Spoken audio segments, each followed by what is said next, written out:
Ang first year ko, 1984-85. And last ko is 1990-91. So, mga almost 6 years siguro. Yes, I started being advisory sa class 4B. Yung number 1 ko na ma-recall ko si Marites Dilabla. Kani Nancy, Nancy Stock, Nancy Yoresial, si Didil Niro. Namuna sila mga estudyante ko. Dason daw time na sa Ijara Revolution.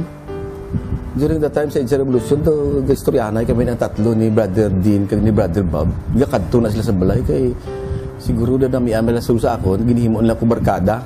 Ang ginihimo ko sa Batch 86, being a friend ako nila. Nag-friendly ko sa ila para ang ila nga simpatiya sa ako mas maayo pag Mrs. Diaz, Shirley, si Mrs. Flores, ang imbuslan ko abi sa bookkeeping, si Mr. Sogon, kay maestro ko man sa una, si Miss Copreros, si Miss Dumagat, Mr. Mahigni, ang Filipino teacher, si Brother Sisit, si Mr. Sidoko, si Mr. Yende, si Brother Mawel, Mr. Salis, being a teacher man akon. Ako na ako magtanaw, mga kung 1 to 10, mga 8 ni sila. Ay sa mga retreat, mo gid ko man sirbahan. Kaya sa retreat ya akong makitaan before sinada. Kanay Marites wala.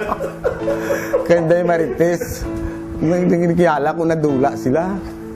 Hindi na sila nagkantuan. Kaya galing nagtanaw sa sini sa asa. Tanaw sila sa sini sa asa. Si Nancy, si Memoria, si Kadakap, limbat si Padilla.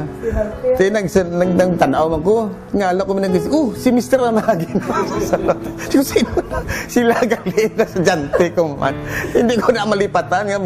Buka mga tuntong sila. Why sila to kareng sa sinyan. Sa dyan sila ya. Sa activity, kaya cooperative mas kayo.